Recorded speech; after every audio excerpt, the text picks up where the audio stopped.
Hello everybody, welcome to my YouTube channel Sandeep Chandra SVHS. Class 11 এর syllabus তো মোটামুটি সকলেই শুরু করে ফেলেছো। যে প্রোজ পোয়েট্রি যেগুলো রয়েছে আশা করছি সকলেই পড়েছো। অনেকের কাছ থেকে আমি এরকম অনুরোধ পাচ্ছি যে যে প্রোজগুলো আছে একটু বড় যে লেন্দি প্রোজগুলো সেমিস্টার 1 এর জন্য সেগুলোকে যদি একটু সামারিটা আমি বলে দিতাম তাহলে হয়তো পড়ার ক্ষেত্রে একটু সুবিধা হতো। তা আজকের ভিডিওতে সেরকমই একটা প্রচেষ্টা করছি। আজকে আমরা অ্যান অ্যাস্ট্রোলজার্স ডে আর কে নারায়ণের লেখা যে অ্যান অ্যাস্ট্রোলজার্স ডে সেই গল্পটির সামারি তোমাদেরকে বলার চেষ্টা করছি। এখানে তোমরা নিশ্চয়ই প্রত্যেকে রেলম বইটা অবশ্যই ফলো করছো। তো আমি চেষ্টা করছি এই অ্যাস্ট্রোলজার্স ডে এই গল্পটাকে তোমাদেরকে সামারাইজ ফর্মে বলার। তো যারা প্রথমবার এই চ্যানেলে আসছো অবশ্যই এই চ্যানেলকে সাবস্ক্রাইব করে নিও, কারণ পরে অন্যান্য যে টপিকগুলো আছে ইভেন সেমিস্টার 2, 3, 4 সবগুলোরই এরকম যে বড় বড় প্রোজ পিসগুলো আছে সেগুলো সামারাইজ ফর্ম আমি তোমাদেরকে বলবো। আমাদের যে টেক্সট বইতে যেভাবে অ্যাস্ট্রোলজার্স ডেটা দেওয়া আছে সেটা কিন্তু বিগিনিং ইন দ্য মিডল, মানে মাঝখান থেকে শুরু হচ্ছে, এর একটুখানি পাস্ট আছে। তো গল্পে আমরা সেই পাস্টটাকে পাচ্ছি অনেক পরের দিকে। তা আমি এখানে প্রথমেই বলে দিই যে তার অতীতটা কী ছিল। অতীতটা এই ছিল যে এখানে আমাদের যে অ্যাস্ট্রোলজার সে কিন্তু তার আগের জীবনে ছিল একজন চাষি। তাদের সে যে গ্রামে থাকতো সেখানে পূর্বপুরুষের জমি জমা ছিল, সেই জমি জমা এসে চাষ করত। এবং সেই গ্রামে একজন মহাজন ছিল, তার নাম হচ্ছে গুরু নায়ক, একটু পয়সাওয়ালা লোক। এবং চাষের পরে প্রত্যেক দিনই এই আমাদের যে অ্যাস্ট্রোলজার পূর্বজীবনে সে ওই গুরু নায়কের কাছে যেত। সে বন্ধুবান্ধব স্থানীয় লোক, তার সঙ্গে গিয়ে ওই তাসপাশা খেলা এইসব জিনিসগুলো করতো। তো এইরকমই একদিন হয়েছে কি যে সন্ধেবেলায় গিয়ে ওই কথাবার্তা হতে হতে কোনো একটা টপিক নিয়ে খুবই তর্কাতর্কির জায়গায় চলে এসছে। এবং যেহেতু দুজনেই একটুখানি ইনটক্সিকেটেড অবস্থায় ছিল সেই জন্যে নিজের মাথায় ঠিক না রাখতে পেরে মানে উত্তেজনাটা একটু চরম পর্যায়ে চলে যায়। এবং সেই উত্তেজনার মুহূর্তে এই আমাদের যে অ্যাস্ট্রোলজার সে গুরুনায়ককে স্ট্যাব করে, ছুরি দিয়ে আঘাত করে এবং তারপরে তাকে ঠেলতে ঠেলতে নিয়ে গিয়ে মাঠের মধ্যে একটা কুঁয়ো ছিল সেই কুঁয়োর মধ্যে ফেলে দেয়। ফেলে দেওয়ার পরে কিন্তু তার হুঁশ ফেরে যে আমি কি করলাম, গুরুনায়ককে আমি এবার কুঁয়োতে ফেলে দিয়েছি, এ তো এবার কোনো মরে যাবে। কিন্তু তাকে যে তুলে আনবে সেইটুকু সাহস তার হয়নি, কারণ সে ভেবেছে যদি আমি ওকে তুলে নিয়ে আসি তাহলে গুরুনায়ক তো আমাকে ছাড়বে না। আর যদিও কোনোভাবে বেঁচে যায়, এখনও মনে নি, কোনোভাবে যদি উঠে আসে তাহলেও আমাকে ছাড়বে না। ও জানে যে আমি এই কাজটা করেছি, বা যদি নাও জানে হয়তো অনেকেই জানতো যে আমি মানে ওর সঙ্গে রোজই তাস খেলতে আসি বা পাশা খেলতে আসি, তাহলে সন্দেহের তীর আমার ওপরে এসে পড়বে। সেই জন্যে সেই রাত্রিরেই সে বাড়ি ফিরে এসে তার প্রয়োজনীয় সামগ্রী নিয়ে সেখান থেকে পালিয়ে যায় এবং প্রায় 200 মাইল সে যায়। তারপরে গিয়ে সে থামে একটা গ্রামে, সেই বা একটা শহরে, মফস্বল শহরে, এবং সেই শহরেই সে বসবাস করতে শুরু করে। এবং যাতে তাকে কেউ না চিনতে পারে সেই জন্যে সে নিজের বেশভূষা এবং তার প্রফেশনকে পাল্টে ফেলে এবং সে একজন জ্যোতিষীর প্রফেশনকে গ্রহণ করে। এবং এই গল্পের মধ্যেই আমরা পাবো এখানে আমাদের এই অ্যাস্ট্রোলজার ভদ্রলোক তার কিন্তু জ্যোতিষ শাস্ত্র সম্পর্কে বিন্দুমাত্র কোনো ধারণা নেই। যে পুঁতি টুতিগুলো সে নিয়ে বসে সেইগুলো তার কাছে ততটাই অবস্কিওর যতটা তার কাস্টমারদের কাছে। তো যাই হোক, এই শহরে এসে সে কি করে না একটা মাথা গোজার আস্তানা, এবং তারপরে সে বিয়ে করে এবং ধীরে ধীরে সে এই জ্যোতিষীর যে লাইনটা সেটাকে নিজের প্রফেশন হিসাবে বেছে নেয়। এবং সে দেখে যে এই জ্যোতিষীর কাজকে করতে গেলে শহরের যেটা প্রাণকেন্দ্র মানে হার্ট অফ দ্য টাউন সেই জায়গাটাকে বাঁচতে হবে যেখান থেকে বেশি পরিমাণ কাস্টমার পাওয়া যায়। সেই জন্যে সে দেখে যে একটা রাস্তা আছে যেটা টাউন হল পার্কের দিকে যাচ্ছে ওই শহরের মধ্যে। সেই টাউন হল পার্কের রাস্তার যে মোড় সেই মোড়ে গিয়ে সে আস্তানা গাড়ে। এবার তার অতটা পয়সাও ছিল না যে সে নিজে আলো ফালো লাগাবে বা ব্যবস্থা করবে, সেসব ছিল না। সে শুধুমাত্র তার যে কটা খুব প্রয়োজনীয় জিনিস, কয়েকটা কড়ি, সে হয়তো কোনো জায়গায় জ্যোতিষদের কাছে দেখেছিল যে জ্যোতিষরা কী কী সামগ্রী নিয়ে বসে, তার মধ্যে কয়েকটা কড়ি থাকে, বাড়িতে যেসব লক্ষ্মী পুজোয় কড়ি ব্যবহার করা হয় সেই কড়ি, কিছু একটা চার্ট সে করেছিল যেটায় কিছু অদ্ভুত কিছু লেখা ছিল, অবস্কিওর, সেই জিনিস যেটা জ্যোতিষীদের থাকে, আর হচ্ছে তালপাতার কিছু পুঁথি। সেই পুঁথিতে কী লেখা ছিল কেউ জানে না, সঙ্গে থাকতো একটা নোটবুক যাতে সে কিছু কিছু লিখে রেখে রাখতো। এইবারে সে গিয়ে বসতো একটা তেঁতুল গাছের নিচে, যে তেঁতুল গাছের পাশ দিয়ে রাস্তা চলে গেছে টাউন হল পার্কের দিকে। সেই রাস্তার ধারে বহু দোকান রয়েছে এবং প্রচুর পরিমাণ লোক সেই রাস্তা দিয়ে সারাদিনে যায় এবং আসে। এতে করে কি হয় যে জ্যোতিষীর কিন্তু কাস্টমারের অভাব হয় না। এবং তার থেকে বড় কথা, তার পাশেই রয়েছে এমন একজন লোক যে হচ্ছে বাদাম বিক্রি করে, ভাজা বাদাম বিক্রি করে, এবং সারাদিন ধরে সে বিভিন্ন রকম কণ্ঠস্বরে বাদাম বিক্রির ব্যবস্থা করে এবং বাদামকে সে নতুন নতুন নাম দেয় কাস্টমারদের কাছে অ্যাট্রাকটিভ করে তোলার জন্যে। কোন দিন বলে সেটাকে বোম্বের আইসক্রিম, কোন দিন বলে দিল্লির কাঠবাদাম, কোন দিন বলে এটা রাজাদের পছন্দ, এরকম নতুন নতুন নাম দেয়। লোকজন অ্যাট্রাক্টেড হয়, তারা বাদামওয়ালার কাছে যায় এবং যারা বাদামওয়ালার কাছে যায় বাদাম খায়, তারা এই জ্যোতিষীর আশেপাশেও ঘোরাঘুরি করে তার সামনে। এবং জ্যোতিষী তার যে এসে বুঝেছে যে জ্যোতিষী শুধু হয়ে বসে থাকলেই হবে না, তার চেহারা কিছু পরিবর্তনের দরকার আছে। সেই জন্যে তার কালো গোঁফ দাড়ি বেশ বড় করেছে, মাথায় যে কপালে সেখানে কিছু সেক্রেট অ্যাশ, মানে যেগুলো সেই শিব ঠাকুরের গায়ে ছাই মাখানো হয় সেই টাইপের ছাই সে মাথায় লাগিয়েছে। মাঝখানে একটা ভার্মিলিয়ান অর্থাৎ সিঁদুরের টিকা লাগিয়েছে, গোঁফদাড়ি নেমেছে, মাথার উপরে সে একটা পাগড়ি লাগিয়েছে এবং এর মধ্যে তার চোখটা অত্যন্ত তীক্ষ্ণ বলে মনে হচ্ছে। সাধারণ কাস্টমাররা তার দেখে মনে হচ্ছে যে এই লোকই কিন্তু আমার সমস্যার সমাধান করতে পারবে। ওইদিকে দেখা যাচ্ছে দোকানগুলোতে বিভিন্ন ধরনের মাল বিক্রি হচ্ছে, কোথাও ওষুধ বিক্রি হচ্ছে, কোথাও চোরাই মাল বিক্রি হচ্ছে, কোথাও পুরনো মাল বিক্রি হচ্ছে, কোথাও আবার দেখা যাচ্ছে একজন অকশনিয়ার আছে, সে পুরনো সস্তা মানে সে সস্তার কাপড় বিক্রি করছে আর চিৎকার করে আর কি সবাইকে ডেকে নিয়ে আসছে যাতে করে তার কাছ থেকে সবাই কেনে। এরকমই একটা অ্যাটমসফিয়ারের মধ্যে ঠিক দুপুরবেলায় জ্যোতিষী মহাশয় তার জিনিসপত্র বিছিয়ে বসতেন এবং কাস্টমার খুঁজতে থাকতেন। দেখতে দেখতে সন্ধে যখন হতো, বিভিন্ন জায়গায় সন্ধ্যের আলো জ্বলে উঠতো। এই জ্যোতিষীর কোনো আলো ছিল না নিজস্ব। সে কী করতো না, পাশে যে বাদামওয়ালা আছে সেই বাদামওয়ালা একটা মশাল লাগাতো, সেই মশালের আলো এসে আলোকিত হতো। যখনই বিভিন্ন লোকেরা তার কাছে আসতো তখন সে কী করতো যে প্রথমে সেই লোককে তার মনের কথা বলতে দিত। এই যে 10 মিনিট ধরে সেই ভদ্রলোক যদি বা ভদ্রমহিলা কথা না বললে জ্যোতিষী কোনো মুখ খুলতো না, আর 5 মিনিটের মধ্যেই সে বুঝতে পেরে যেত যে এর প্রবলেমটা কোথায় আছে। এবং প্রত্যেকটা প্রশ্নের উত্তর দেওয়ার জন্য সে 3 পয়সা করে চার্জ করত এবং 10 মিনিট যদি কোনো লোক কথা বলতো তাহলে 1 ডজন প্রশ্নের উত্তর সে দিয়ে দিতে পারতো, 12খানা অ্যাডভাইস তার একদম দেওয়া হয়ে যেত। সুতরাং সেখান থেকে বেশ কিছু আর্নিং তার হয়ে যেত। বেশিরভাগ ক্ষেত্রেই সে জানতো যে মানুষের প্রবলেম কী কী হতে পারে। টাকা হতে পারে, সে যে কাজ করছে তার উপযুক্ত সম্মান পাচ্ছে না এটা হতে পারে, বা বিবাহ বিষয়ে সমস্যা হতে পারে, এবং তার সঙ্গে সঙ্গে এমন কিছু কিছু সমস্যা হতে পারে যেটা একজন মানুষ নিজে তৈরি করে, তার নিজের সৃষ্টি করা সমস্যা। এইগুলোর জন্যে প্রত্যেকটার ক্ষেত্রে সে প্রায় 3টে একদম তার স্টক কিছু রিপ্লাই থাকতো, তারপরে বাকি কথায় আসতো। প্রথম কথা হচ্ছে আপনি যা কাজ করছেন তার প্রাপ্য সম্মান আপনি পাচ্ছেন না। 2 নম্বর কথা হচ্ছে আপনার বাড়িতে কোনো মহিলা এরকম আছে, কোনো দূর সম্পর্কের আত্মীয় যে আপনার সম্পর্কে আপনার বিষয়ে খুশি নয়, আর সেই আপনার সমস্ত প্রবলেম ক্রিয়েট করছে। এবং 3 নম্বর হচ্ছে আপনার ভালো হবে কি করে যখন আপনার কপালে শনি নাচছে, আপনার ভালো হতে পারে না। এবং আরেকটা স্পেশাল কথা সে বলতো যে আপনার কিন্তু নিজের প্রকৃতিই হচ্ছে আপনার যে সমস্যা তার মূল কারণ আপনি ভেতরে যতটা কিন্তু কোমল স্বভাবের, বাইরেটা ততটাই রুক্ষ। এই দুটোর ব্যালেন্সিং ঠিক হচ্ছে না বলে আপনার কিন্তু জীবনে সফলতা আসছে না। এইগুলো শুনে যারা কাস্টমার তারা খুব খুশি হতো এবং তারা ওনার প্রতি আর কি মানে নিজে একটা বিশ্বস্ততার জায়গা তৈরি হয়ে যেত। এরকমই একদিনের কথা, যেদিনকে জ্যোতিষ মহাশয় সন্ধেবেলা বা একটু রাত্রির হয়ে যাওয়ার পরে যখন বাদামওয়ালা মশাল নিভিয়ে চলে যাওয়ার পরেই জ্যোতিষী বুঝতে পারে যে আমার এবার গোটানোর সময় হয়ে গেছে, কারণ আমার তো আলো নেই। এবং কোথাও থেকে একটা সবুজ রঙের আলো তেরছাভাবে এসে জ্যোতিষীর সামনে মাটিটায় পড়ে এবং সে সেই আলোতে সব গোছগাছ করতে শুরু করছে।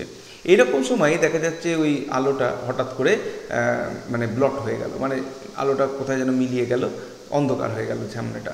সে দেখার চেষ্টা করলো যে কি ব্যাপার হলো, সামনে অন্ধকার হয়ে গেল কেন। যখন মুখ তুলে দেখছে তখন দেখছে সামনে একজন অচেনা লোক দাঁড়িয়ে। সে ভাবলো আমার কোনো কাস্টমার হতে পারে, বললো যে আরে এসো ভাই, আমার সঙ্গে দুটো কথা বলো, তোমার মনে হচ্ছে দেখে তুমি খুব ওর্ন হয়ে রয়েছো, তুমি মানে মনে হচ্ছে কিছু ওয়ারিড, তাহলে আমার সঙ্গে একটু কথা বলো, দেখো আমি তোমার সলিউশন করে দেবো, আমি 3 পয়সা নিই, কিন্তু যা অ্যাডভাইস দেবো দারুণ। সে শুনে বলছে তুমি নিজেকে জ্যোতিষী বলো? বলছে হ্যাঁ আমি জ্যোতিষী। তখন সে তার হাতটা একদম জ্যোতিষীর নাকের সামনে ধরে বলছে বলো দেখি আমি আমার কি হতে চলেছে। সে হাতটা নামিয়ে ঘুরিয়ে আলোর দিকে নিয়ে গিয়ে দেখে বলছে তোমার কোনো ডিস্ট্যান্ট বা তুমি যেরকম স্টক রিপ্লাইগুলো দেয় সেগুলো দেওয়ার চেষ্টা করতে, তখন এ বলছে না ওইসব হবে না, তুমি আমাকে সরাসরি বলো যে আমার যে উদ্দেশ্যে আমি এসেছি তাতে আমি সফল হব কিনা। তখন জ্যোতিষী বলছে যে আমি প্রত্যেকটা প্রশ্নের জন্য 3 পয়সা করে নিয়ে থাকি। এখানে যে আমাদের স্ট্রেঞ্জার সে জ্যোতিষীকে 1 আনা পয়সা দিচ্ছে, দিয়ে বলছে বলো। এইবার আমার একটা বলার ব্যাপার আছে এখানে, যে 3 পয়সা সে চার্জ করে, তাকে 1 আনা পয়সা দিল, তাতে সে রাজি হলো, এতে জ্যোতিষীর লাভ হলো না লস হলো, এটা একটু বুঝে নিতে হবে। যে সময়কার কথা হচ্ছে সেই সময় কিন্তু এখনকার যে পয়সার সিস্টেম তার থেকে পয়সার সিস্টেমটা তখন আলাদা ছিল। এখন যেরকম 100 পয়সায় 1 টাকা হয়, তখনকার দিনে হিসাব ছিল 64 পয়সায় 1 টাকা। 64 পয়সায় 1 টাকা বা যেটাকে আমরা বলতাম 16 আনা, 4 পয়সায় হতো 1 আনা। 64 পয়সায় যদি 1 টাকা হয়, যেটাকে আমরা 16 আনা বলি, তাহলে তার 50% মানে 32 পয়সায় হতো 8 আনা, এবং তার 50% মানে 16 পয়সায় হতো 4 আনা, এবং 1 আনায় 4 পয়সা করে হতো। ঠিক আছে, তাহলে এবারে দেখতে হবে যে 3 পয়সা সে চার্জ করে এবং তাকে 1 আনা পয়সা দিয়েছে, মানে তাকে 1 পয়সা বেশি দিয়েছে, কিন্তু বলে দিচ্ছে যে তোমাকে আমি 4 আনা পয়সা দিলাম ঠিকই, এই 1 আনা পয়সা দিলাম ঠিকই, কিন্তু যদি উত্তর না দিতে পারো তাহলে ওই পয়সা সুদ সমেত আমি আদায় করব। তো জ্যোতিষী বলার চেষ্টা করছে, একটু তার ইয়েতে মানে তার যে আত্মবিশ্বাস ছিল তাতে একটুখানি ঘা পড়ছে যে আমাকে এরকমভাবে চ্যালেঞ্জ করলো। ওই বিভিন্ন ধরনের কথা বলে তাকে বিভ্রান্ত করার চেষ্টা করছে, কিন্তু এ বলছে যে না, আমাকে ওইসব ফালতু কথা বলতে হবে না, আমাকে বলো এই যে প্রেজেন্ট যে সার্চিংয়ে আমি এসছি সেই সার্চিংয়ে আমি সফল হব কিনা। তখন জ্যোতিষী বলছে আমি যদি বলে দিই তুমি আমাকে 5 টাকা দেবে, তখন এ বলছে যে না 5 টাকা আমি দেবো না। তখন জ্যোতিষী বলছে তাহলে তুমি আমাকে 8 আনা পয়সা দেবে। 8 আনা মানে হচ্ছে যেটা বলেছিলাম 32 পয়সা, ঠিক আছে, 16 আনার হাফ দেবে। অনেক দর কষাকষির পর যখন রাজি হয়, দিয়ে এইবারে একটুখানি গ্যাপ পড়ে, তখন থামে, যে জ্যোতিষী তখন ঠিক করে যে একবার ঈশ্বরের কাছে প্রার্থনা করে নি, যদি ঠিক বলতে পারি 8 আনা পয়সা আমি পাবো। আর ঠিক সেই সময় স্ট্রেঞ্জার ভদ্রলোক কী করছে না, একটা দেশলাই দিয়ে সে চুরুট জ্বালাচ্ছে। তো চুরুটটা যে মুহূর্তে জ্বালছে দেশলাইয়ের যে জ্বালার পরেই দেশলাইয়ের যে আলোটা ছড়াচ্ছে সেটা চুরুট তো মুখের সামনে জ্বালাবে। আর সেই সময় উল্টো দিক থেকে জ্যোতিষী প্রেয়ার করবার জন্য মুখটা ওপর দিকে তুলছে, হেভেনের দিকে। তো ঠিক সেই মুহূর্তে, যেই মুহূর্তে দেশলাইয়ের আলোতে লোকটির মুখটি আলোকিত হচ্ছে, জ্যোতিষীও মুখটা তুলেছে, এক ঝলক ওই লোকের মুখটা দেখতে পেয়েছে। তারপর থেকে তার কীরকম একটা আনকমফোর্টেবল লাগতে শুরু করেছে, এবং সে বলছে খানিকক্ষণ থামার পরে ওই অচেনা লোককে যে তোমার 1 আনা পয়সা তুমি নিয়ে যাও, আমি এইসব চ্যালেঞ্জে অভ্যস্ত নই, আর রাতও হয়ে গেছে, আমি চ্যালেঞ্জ নেব না। তখন এই অচেনা ভদ্রলোক বলছে না, এটা তো হতে পারে না, যে তুমি যখন চ্যালেঞ্জ করেছো তখন চ্যালেঞ্জ তোমাকে মানতেই হবে, যদি তুমি না চ্যালেঞ্জ মানো তাহলে কিন্তু তোমার যা রোজগার তুমি করেছো সব টাকা কিন্তু আমি নিয়ে নেবো। তখন কিন্তু তোমার যতক্ষণ না পর্যন্ত তোমার সব টাকা নিচ্ছি ততক্ষণ পর্যন্ত আমি তোমাকে ছাড়বো না, তোমাকে বলে যেতেই হবে। তো ওই স্ট্রেঞ্জার ভদ্রলোকের এই চ্যালেঞ্জ পাওয়ার পরে জ্যোতিষী বেশ চিন্তিত হলো প্রথমে, কারণ অলরেডি কথা হয়ে গেছে যে 8 আনা পয়সা দেবে যদি সব সঠিক বলা যায়, কিন্তু যদি ওই লোক বুঝতে পারে যে জ্যোতিষী ধাপ্পা দিচ্ছে বা ফালতু কথা বলছে, তাহলে কিন্তু ওর ডবল পয়সা ফেরত নেবে। এটাতে কিন্তু আমাদের জ্যোতিষী বেশ চিন্তিত হয়েছে। তাও সে একবার চেষ্টা করছে, যখন জোরজার করেছে যে না আমার সব পয়সা নিয়ে নেবে বলছে, তখন সে বলার চেষ্টা করছে যে তোমার পরিবারে কোনো একজন মহিলা আছে। এইটা বলার সঙ্গে সঙ্গেই ওই যে স্ট্রেঞ্জার ভদ্রলোক সে বলছে না ওইসব আমি জানতে চাই না, তুমি শুধু বলো যে বর্তমান যে খোঁজে আমি এসেছি সেই খোঁজে আমি সফল হব কি না, বলতে তোমাকে হবে। তখন সে বলছে ঠিক আছে দাঁড়াও আমি তোমাকে বলছি। জ্যোতিষী তখন বলল যে আমি তোমার সব প্রশ্নের উত্তর দেব, কিন্তু আমাকে 1 টাকা দিতে হবে, 8 আনা দিলে আর হবে না। আগে যা কথা হয়েছে, কিন্তু প্রশ্নের উত্তর আমি সব সঠিক দেবো, আমাকে 1 টাকা দিতে হবে। তখন এই লোক তো মানতে চায় না যে না 1 টাকা কেন, 1 টাকা হবে না, কিন্তু তারপরেও মানে দর কষাকষি যখন চলছে তখন জ্যোতিষী বলছে যদি তুমি না দাও তাহলে তুমি যা খুশি করতে পারো, আমি কোনো প্রশ্নের উত্তর দেবো না। শেষ পর্যন্ত বাধ্য হয়েই সেই স্ট্রেঞ্জার ভদ্রলোক মানতে রাজি হয়, এবং মানতে রাজি হওয়ার পরে জ্যোতিষী যে প্রথম কথাটা বলে যে আপনাকে মরবার জন্য ফেলে রেখে দেওয়া হয়েছিল, ঠিক কিনা? তখন এই স্ট্রেঞ্জার বলে আরও কিছু বলুন, এইটা তো আন্দাজে মিলে যেতেও পারে। তখন বলছে যে তোমাকে বা আপনাকে বুকে ছুরি বিধিয়ে দেওয়া হয়েছিল। তখন এ সত্যি করে অবাক হয়ে যাচ্ছে যে জ্যোতিষী তো বেশ মানে বেশ উঁচু ধরনের জ্যোতিষী। তখন সে তার বুকটা খুলে দেখাচ্ছে যে এখানে তার একটা স্কার বা একটা দাগ রয়েছে। তখন সে বলছে যে হ্যাঁ এইরকম একটা হয়েছিল। তারপরে জ্যোতিষী বলছে যে আপনাকে একটা কুয়োর মধ্যে ফেলে রেখে দেওয়া হয়েছিল যতক্ষণ না যাতে আপনি মরে যান। তখন এই অচেনা ভদ্রলোক বলছে যে হ্যাঁ যদি কোনো পথচারী আমাকে না দেখতো তাহলে কিন্তু আজকে আমি মরেই যেতাম। আজকে আমি যে কেন ওকে পাচ্ছি না, আমি ওকে পাওয়ার জন্যে ঘুরে বেড়াচ্ছি যে আমার সঙ্গে এরকম করেছিল। তখন জ্যোতিষী বলছে যে গুরুনায়ক, মানে তার নাম ধরে বলছে যে গুরুনায়ক। যখনই বলেছে এই গুরুনায়ক চমকে গেছে, বলছে আপনি আমার নাম জানেন? বলছে হ্যাঁ তোমার বাকি যে সমস্ত জিনিস আমি জানি সেরকম তোমার নামও জানি। গুরুনায়ক শোনো, তখন এই জিজ্ঞেস করছে যে আচ্ছা আপনি আমাকে বলুন, সবই যখন জানেন যে আমার এই যে লোকটা আছে যে আমার এই অবস্থা করেছিল তাকে আমি কোথায় পাবো, আমি ওকে ছাড়বো না, আমি ওর গলা টিপে মারবো। তখন বলছে গুরুনায়ক ওকে তুমি আর এখানে পাবে না, ওকে তুমি পাবে পরলোকে। বলছে পরলোকে? সে মরে গেছে? মানে এত সহজে সে মরে গেল? হ্যাঁ, যে আমি যার খোঁজে হন্যে ঘুরে বেড়াচ্ছি ঈশ্বর তাকে এত সহজে তুলে নিল? তখন জ্যোতিষী বলছে না, এত সহজে তাকে তুলেনি, সে লরির তলায় চাপা পড়ে মরে গেছে। তখন এই গুরুনায়ক যেন একটু শান্তি পেল যে যাক একটা অন্তত ঠিক কাজ হয়েছে তার সাথে। তখন জ্যোতিষী বলছে নিজের সেফটির জন্য যে গুরুনায়ক শোনো, তোমার বাড়ি হচ্ছে এখান থেকে উত্তরের পথে 2 দিনের রাস্তা, তুমি এখান থেকে নেক্সট ট্রেন ধরে বাড়ি চলে যাও। কারণ তোমার আজ থেকে কয়েক বছর আগে যেরকম প্রাণ সমস্যা হয়েছিল আবারও তোমার সেরকম সমস্যা হতে পারে যদি তুমি দক্ষিণ মুখে ভ্রমণ করো। কখনো দক্ষিণ মুখে ভ্রমণ করবে না, তুমি নিজের এলাকার মধ্যে থাকবে, তুমি 100 বছর বাঁচবে। তখন গুরুনায়ক বলছে আমি কেন এদিক ওদিক ঘুরতে যাব, আমি তো ওই লোকটার খোঁজে ঘুরছিলাম। তাই যাই হোক, কথাবার্তা হয়ে যাওয়ার পরে গুরুনায়ক এই অ্যাস্ট্রোলজারকে 1 মুঠো পয়সা দিয়ে চলে যায়। প্রায় মাঝরাত্রির সময়, সেই সময় জ্যোতিষী সমস্ত জিনিসপত্র গুছিয়ে নিয়ে বাড়ি ফেরে। বাড়িতে তার ওয়াইফ অপেক্ষা করছিল তার জন্যে। জ্যোতিষী আসা মাত্রই সে জানতে চায় কী হলো, এত দেরি কেন? তো জ্যোতিষী তখন ওই 1 মুঠো পয়সা তার দিকে ছুঁড়ে দেয়, দিয়ে বলে একজন কাস্টমার আমাকে দিয়েছে, গোনো তো দেখি কত আছে। তার ওয়াইফ গুনে দেখে 12.5 আনা পয়সা আছে। আমি খানিক আগে বলেছি 16 আনায় হতো 1 টাকা, তাহলে 16 আনা মানে 64 পয়সা, তাহলে 12.5 আনা মানে কত পয়সা হবে? 12 আনা মানে 12 × 4 48 পয়সা, আর 1 আনা মানে বলেছিলাম 4 পয়সা, তাহলে হাফ আনা মানে হচ্ছে 2 পয়সা। তাহলে 12.5 আনা মিনস 50টা পয়সা তাকে দিয়ে গেছে। 1 মুঠো পয়সা তাকে দিয়ে দিয়েছে 50 পয়সা। বউ তার ওয়াইফ এইটা গোনার পরে বলে যে বাহ অনেকগুলো পয়সা তো পাওয়া গেছে, বাচ্চাটা কদিন ধরেই মিষ্টি খাবো বলছিল, ওর জন্য কালকে খানিকটা নারকোল এবং গুড় কিনবো, দিয়ে ওর জন্য পিঠে করে দেবো, বাচ্চাটা আমাদের খাবে। তাদের একটা মেয়ে আছে। তো এইটা মিটে গেল। কিন্তু ওই জ্যোতিষী তখন শুনে বললো, যখন 12.5 আনা পয়সা পেয়েছে, তখন বললো তাকে একটা খারাপ ভাষায় কথা বললো যে ওই লোকটা আমার সঙ্গে এরকমভাবে মিথ্যে কথা বলে গেল, আমি 1 টাকা বলেছিলাম আর আমাকে 12.5 আনা পয়সা দিল। যা গেছে। দিয়ে ওয়াইফকে তখন রাত্রিবেলা যখন খেতে বসে বলছে যে আজকে আমার ঘাট থেকে একটা বড় বোঝা নেমে গেল। আমি ভেবেছিলাম আমি একটা লোককে হত্যা করে ফেলেছি, কিন্তু আজকে জানলাম আমি তাকে হত্যা করিনি, সে বেঁচে আছে। ওয়াইফ সারপ্রাইজ হলো, বললো যে কি তুমি কাউকে মেরেছিলে?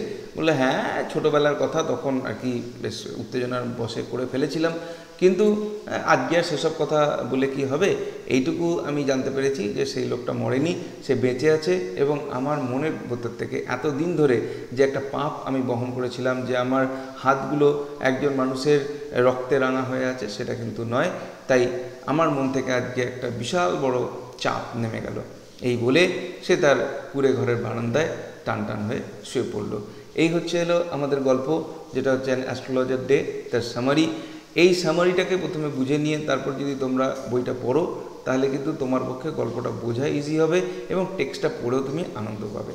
ভিডিওটি ভালো লাগলে অবশ্যই এটাকে একটা লাইক করো। চ্যানেলে নতুন এসে থাকলে চ্যানেলকে সাবস্ক্রাইব করার সাথে সাথে পাশের বেল বাটনে প্রেস করো, যাতে করে পরবর্তীকালে এই ধরনের ভিডিও তোমরা সরাসরি পেতে পারো। দেখা হবে নেক্সট ভিডিওতে। Till then goodbye and thank you.